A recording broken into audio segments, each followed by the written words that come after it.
हो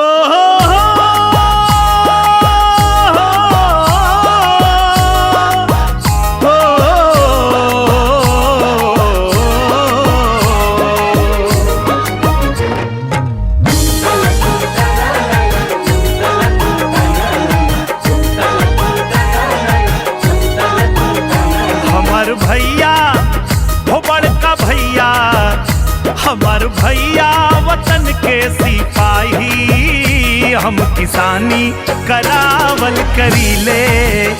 बड़का भैया वतन के सिपाही, हम किसानी करावल करीले। हमार भैया वतन के सिपाही, ओ फौजी भैया वतन के सिपाही, हम किसानी करावल करीले।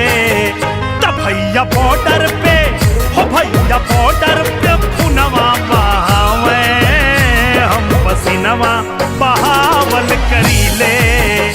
हमरे भैया वतन के सिपाही, हम किसानी करावल करीले।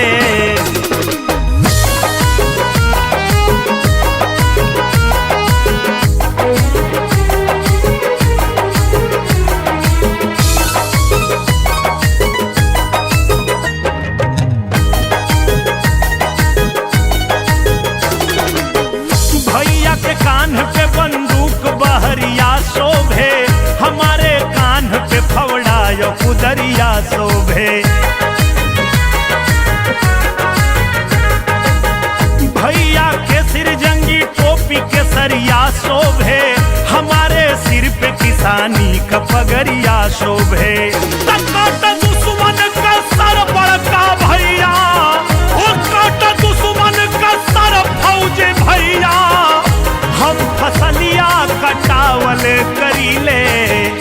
टैंक बंदूक हो टैंक बंदूक भैया चलावे, हम हरवा चलावल करीले। हमर भैया वतन के सिपाही, हम किसानी करावल करीले।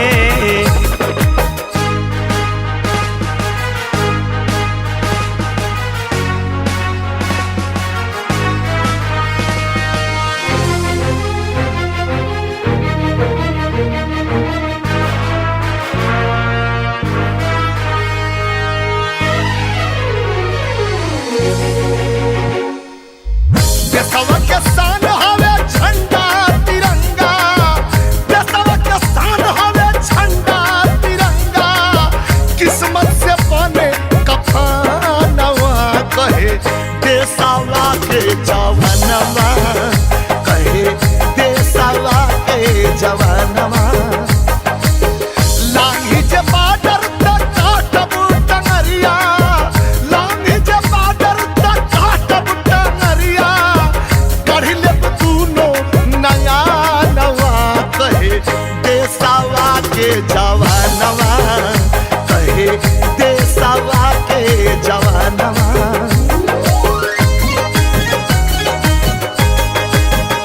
हमरे सैया तो सीमा के जवान हवे, भारत माँ के शान हवे ना। हमरे सैया तो सीमा के जवान हवे, भारत माँ के शान हवे ना।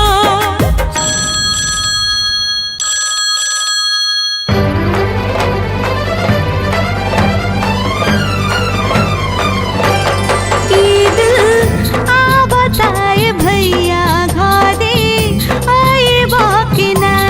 ईद आ बताए भैया घरे आए बाकी ना। मांगने कान भरिया हो, मांगने कान भरिया ले आए बाकी ना। छुट्टी मिलल बा ए बहिनी घरे आवतानी हो। छुट्टी मिलल बा ए बहिनी घरे आवतानी हो। तोहरा खतीदी साथे हो, तोहरा खतीदी साथे लावतानी हो। छुट्टी छुट्टी मिलल बा ए बहिनी घरे आवतानी रे। अब की रावतानी ना तब बधाई के संगे संगे तोरा खतरे गो दुल्हो खोज देतानी और तोर शादी करा देतानी, समझ ले।